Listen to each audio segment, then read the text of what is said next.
Batman The Dark Knight number 11, written by Greg Hurwitz, art by David Finch. Last issue left off with Bruce and his girlfriend Natalia getting in a fight and Jim Gordon getting abducted by Scarecrow.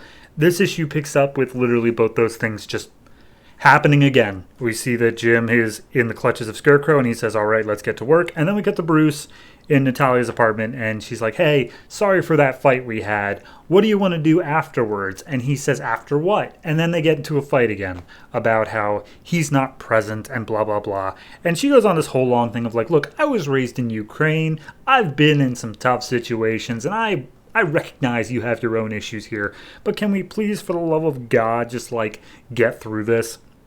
And then Bruce's phone goes off. It's Alfred telling him that Gordon's been captured, and he drives off doing his bat thing. And that's the last we get in Natalia the whole issue. So we see that Batman meets up with Harvey Bullock at the home of Jim Gordon. We see the homeless guy outside is still fear toxined, I guess. And Batman goes inside, and immediately they're like, yeah, this is where he was probably taken. The bathroom's a mess. And Batman's like, okay, well, let me just take a little sample off the wall, which immediately says fear toxin.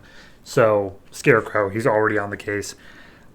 We then get a weird 3-panel page. It's effective, but it's weird.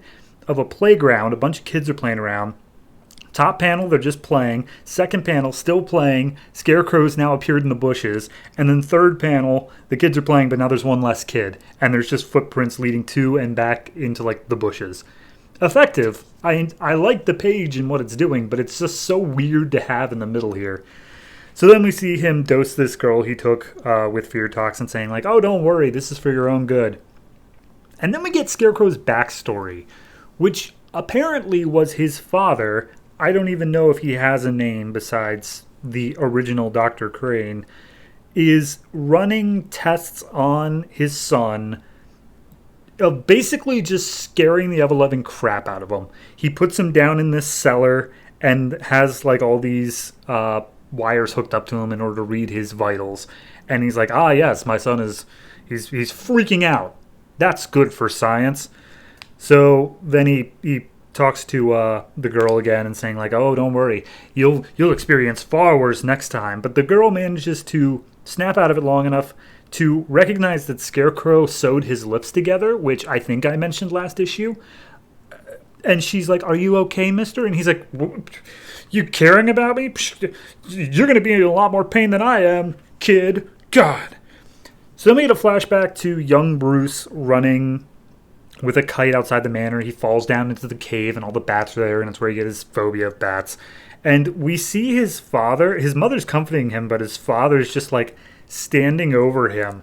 And I'm not entirely sure what they're trying to say there, besides the fact that maybe Scarecrow and Bruce both had uncaring fathers, but that kind of goes against everything I know about Thomas Wayne as pop culture. So regardless, we then see him drive his way back towards Claire, that girl who was taken last issue that showed back up again and is now mute. And he's just like, hey, another girl's been taken along with a dear friend of mine. Can you tell me anything?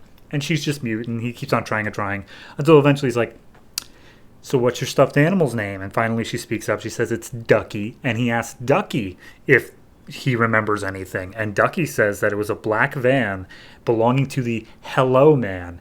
And he's like, what do you mean the Hello Man? And she writes out that the license plate was HLLW Man, Hollow Man, which is somehow Scarecrow. So yeah.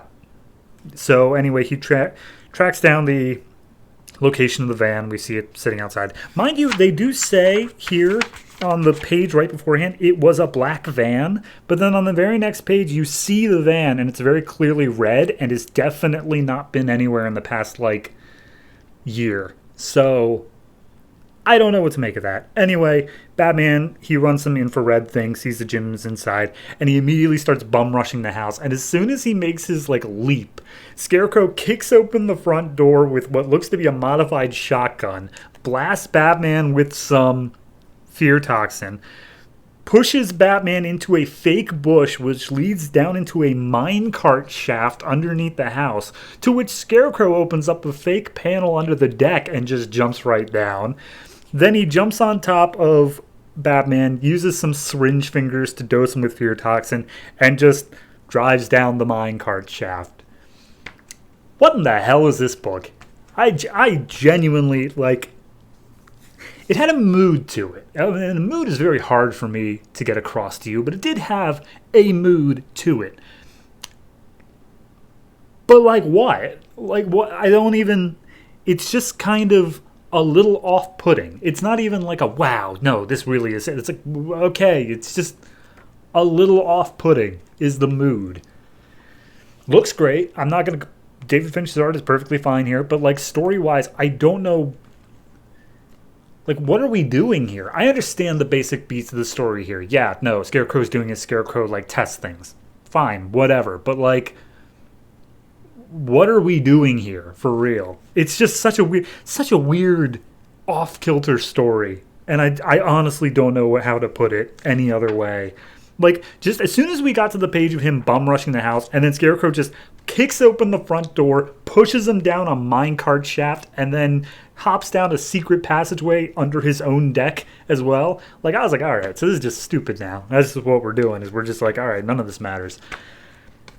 Because of the art, I can't fault it too bad, but I'm going to give this one I'm giving this like a 6. And that is very generous. I really do think 5.5 is probably closer, but I'm giving it a 6 just because I'm at least having fun reading it. Like, if you're taking this seriously, it's stupid, but I'm at least having fun with it. So 5.5, I don't even know where we can go from there.